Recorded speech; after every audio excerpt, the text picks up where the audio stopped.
Selamat siang, Bu Siwi dan teman-teman sekalian. Terima kasih atas waktu dan kesempatan yang diberikan kepada kelompok 7 yang beranggotakan saya sendiri, Filomena Hanul, teman saya Dewi Widyaningsih, Yuli Purwanti, dan Kiswanto. Pada kesempatan kali ini, kelompok kami akan mempresentasikan hasil diskusi kami yang berjudul Aktiva dan Pengukuran Aset. Oke, langsung saja kita masuk ke slide yang pertama. Yang pertama ini yaitu tentang pengertian aset. Di sini ada 3 pengertian aset menurut berbagai sumber, yaitu yang pertama pengertian aset menurut Financial Accounting Standards Board, yang dia mengatakan aset adalah manfaat ekonomi masa datang yang cukup pasti, yang diperoleh atau dikuasai atau dikendalikan oleh suatu entitas sebagai akibat transaksi atau kejadian masa lalu.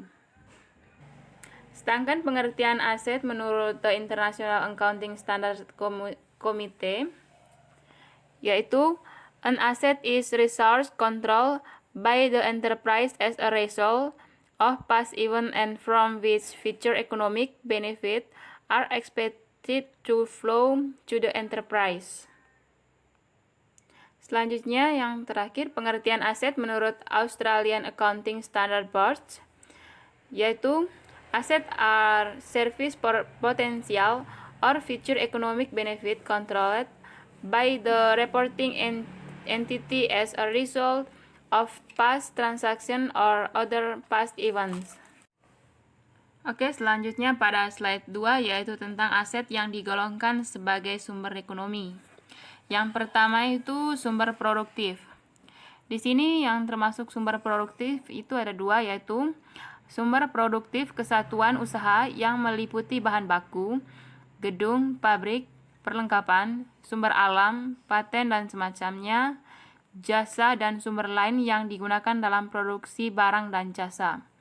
Yang kedua, hak kontraktual atau sumber produktif meliputi semua hak untuk menggunakan sumber ekonomi pihak lain dan hak untuk mendapatkan barang atau jasa dari pihak lain. Yang kedua yaitu produk yang merupakan keluaran kesatuan usaha yang terdiri antara lain barang jadi yang menunggu penjualan dan barang dalam proses. Selanjutnya yaitu money atau uang. Dan yang keempat, klaim untuk menerima uang. Kelima, hak pemilikan atau investasi pada perusahaan lain. Oke, selanjutnya pada slide yang ketiga. Pada slide yang ketiga di sini adalah karakteristik aset. Berdasarkan definisi di atas dapat kami simpulkan bahwa terdapat 3 karakteristik aset yang paling utama yang harus dipenuhi agar suatu objek atau pos dapat disebut sebagai aset. Yang pertama yaitu manfaat ekonomi pada masa datang yang cukup pasti. Di sini, untuk dapat disebut sebagai aset, suatu objek harus mengandung manfaat ekonomi di masa yang akan datang yang cukup pasti atau probable. Ini mengisyaratkan bahwa manfaat tersebut terukur dan dapat dikaitkan dengan kemampuannya untuk mendatangkan pendapatan atau aliran kas di masa yang akan datang. Selanjutnya yaitu dikuasai atau dikendalikan oleh entitas. Untuk dapat disebut sebagai aset, suatu objek atau pos tidak harus dimiliki oleh entitas tetapi cukup dikuasai oleh entitas tersebut. Pemilikan mempunyai makna yuridis atau legal. Artinya, untuk memiliki suatu objek diperlukan proses yang disebut transfer hak milik. Bila pemilikan menjadi kriteria aset, maka akan banyak pos yang tidak masuk sebagai aset sehingga tidak dapat dilaporkan dalam neraca. Selanjutnya yaitu karakteristik aset, yaitu timbul akibat transaksi di masa yang lalu. Kriteria ketiga ini sebenarnya menyempurnakan kriteria penguasaan dan sekaligus sebagai kriteria atau tes pertama pengukuran objek sebagai aset, tetapi tidak cukup untuk mengakui secara resmi dalam sistem pembukuan. Aset harus timbul akibat transaksi atau kejadian di masa lalu adalah kriteria untuk memenuhi definisi, tetapi bukan kriteria untuk pengakuan. Jadi, manfaat ekonomi dan penguasaan adalah hak atas manfaat saja, tidak cukup untuk memasukkan suatu objek ke dalam aset perusahaan untuk dilaporkan dalam neraca. Kriteria pengakuan yang lain harus dipenuhi, yaitu keternadalan, keberpautan, dan keterukuran. Oke teman-teman, untuk slide selanjutnya akan dijelaskan oleh Mbak Yuli Purwanti. Baiklah, di sini saya Yuli Purwanti akan melanjutkan untuk slide selanjutnya, yaitu mengenai karakteristik pendukung aset. Nah, di sini ada beberapa karakteristik pendukung aset, ada 5, diantaranya yang pertama melibatkan biaya, yang kedua berwujud, yang ketiga berkekuatan hukum, yang keempat tertukarkan, dan yang terakhir itu terpisahkan. Nah, di sini saya akan membahas satu persatu mengenai karakteristik pendukung aset. Mulai dari yang pertama, yaitu melibatkan biaya. Nah, di sini melibatkan biaya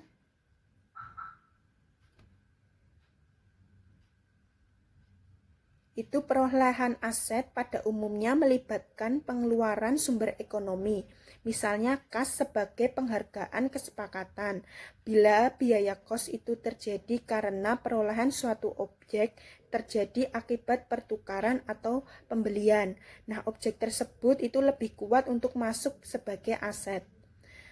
Kemudian yang kedua itu berwujud. Nah, di sini bila suatu sumber ekonomi secara fisik dapat diamati, maka hal itu memang lebih kuat untuk disebut sebagai aset. Akan tetapi, keterwujudan bukan kriteria untuk mendefinisikan suatu aset. Yang ketiga itu tertukarkan. Nah, beberapa ahli itu mengajukan gagasan atau argumen bahwa untuk memenuhi syarat sebagai aset, suatu sumber ekonomi itu harus ditentukan dengan sumber ekonomi yang lainnya. Kemudian untuk yang keempat itu ada terpisahkan. Nah, syarat ini diajukan berkaitan dengan kebertukaran. Nah, untuk dapat ditukarkan, suatu sumber ekonomi itu harus dapat dipisahkan dengan sumber ekonomi yang lainnya. Artinya itu harus berdiri sendiri seperti itu. Kemudian yang terakhir itu ada berkekuatan hukum. Nah, maksudnya itu penguasaan atau hak atas aset itu tidak harus didukung secara yuridis formal, seperti yaitu klaim seperti utang, seperti piutang usaha yang tidak harus didukung oleh dokumen yang mempunyai daya paksa secara hukum untuk memenuhi definisi aset. Kemudian untuk slide selanjutnya yaitu mengenai kriteria pengakuan aset. Nah, di sini ada beberapa kriteria pengakuan aset. Di antaranya yang pertama ada deteksi adanya aset. Nah, untuk mengetahui aset harus ada transaksi yang menandai timbulnya aset itu sendiri. Kemudian yang kedua ada sumber ekonomis dan kewajiban. Nah, untuk mengakui aset, suatu objek itu harus merupakan sumber ekonomi yang langka, dibutuhkan, dan berharga. Kemudian yang ketiga berkaitan dengan entitas. Nah, untuk mengakui aset, entitas itu harus mengendalikan atau menguasai objek aset. Yang keempat itu mengandung nilai. Untuk mengakui aset, suatu objek harus mempunyai manfaat yang dapat ditentukan besarnya secara moneter. Kemudian yang kelima itu berkaitan dengan waktu pelaporan. Nah, untuk mengakui aset, semua penguji di atas harus dipenuhi pada tanggal pelaporan. Dan yang terakhir itu adalah verifikasi. Nah, untuk mengakui aset harus ada bukti bukti pendukung untuk meyakinkan bahwa kelima penguji di atas itu terpenuhi, seperti itu. Kemudian untuk slide yang selanjutnya itu mengenai pengukuran aset atau measurement. Nah, ada beberapa pengukuran aset yang di sini ada 8. Yang pertama ada cost historis, yang kemudian kedua yaitu cost pengganti, yang ketiga cost harapan, yang keempat itu nilai keluaran, kemudian yang kelima ada harga jual masa lalu, yang keenam harga jual masa sekarang, kemudian yang ketujuh ada nilai terrealisasi harapan, dan yang terakhir ada cost atau pasar yang lebih rendah. Untuk slide selanjutnya akan disampaikan oleh Saudara Kiswanto. Kami persilahkan. Terima kasih. Baik, di sini saya akan melanjutkan presentasi berikutnya, yaitu tentang analisis laporan keuangan. Yaitu di sini kami mengambil contoh laporan keuangan dari PT Garuda Indonesia. Yang pertama, kami menggunakan rasio likuiditas, yaitu kemampuan perusahaan dalam menutup utang jangka pendeknya. Caranya adalah membandingkan antara aset lancar dengan kewajiban lancar. Nah, di sini apabila aset lancar melebihi dari kewajiban lancar, artinya keuangan perusahaan memiliki kemampuan dalam menutup utang jangka pendeknya. Di sini pada rasio lancar atau current ratio pada tahun 2019 mengalami peningkatan, yaitu di tahun 2018 sebesar 0,28 dan 2009 menjadi 0,65. Yang soalnya kemampuan perusahaan dalam menutup utang jangka pendeknya secara cepat atau quick ratio. Di sini tahun 2019 juga mengalami kenaikan, yaitu sebesar 1,5 dibandingkan tahun 2018 sebesar 1,3. Rasio likuiditas perusahaan tahun 2018 dibanding tahun 2019 terjadi kenaikan yang cukup baik. Nah, di sini walaupun hasil usaha menurun, likuiditas tetap ditingkatkan dengan membentuk cadangan umum atau laba ditahan lebih besar. Yang selanjutnya, rasio hutang atau debt ratio. Rasio ini merupakan perbandingan antara total kewajiban dengan total aset. Untuk di sini rasio hutang terlihat naik dibandingkan pada tahun 2018. Yang selanjutnya, time interest earned. Rasio ini merupakan perbandingan antara laba sebelum bunga dan pajak atau laba operasi dengan beban bunga. Di sini pada tahun 2019 mengalami penurunannya, yaitu dibandingkan tahun 2018. Di tahun 2018 sendiri mencapai 13,5, sedangkan di 2019 mencapai 12,4. Assalamualaikum warahmatullahi wabarakatuh. Perkenalkan, nama saya Dewi Widianise. Di sini saya akan melanjutkan presentasi dari teman saya, yaitu perputaran persediaan atau inventory turnover. Rasio ini menunjukkan berapa cepat perputaran persediaan dalam siklus persediaan normal. Menurut Harahap 2009, semakin besar rasio ini semakin baik karena dianggap bahwa kegiatan penjualan berjalan cepat. Persediaan awal tahun 2018 yaitu 176.457.029 rupiah. Perputaran persediaan sama dengan harga pokok penjualan dibagi rata-rata persediaan. Perputaran persediaan tahun 2018 yaitu 16,6. Kemudian perputaran persediaan 2019 yaitu 13,8. Rata-rata periode pengumpulan piutang, perusahaan ini melakukan penjualan secara tunai. Perputaran total aset atau total asset turnover. Rasio ini merupakan rasio mengukur kemampuan perusahaan menghasilkan penjualan berdasarkan aset yang dimiliki perusahaan. Menurut Harahap 2009, semakin besar rasio ini semakin baik karena perusahaan tersebut dianggap efektif dalam mengelola asetnya. Perputaran total aset 2018 yaitu 1,49.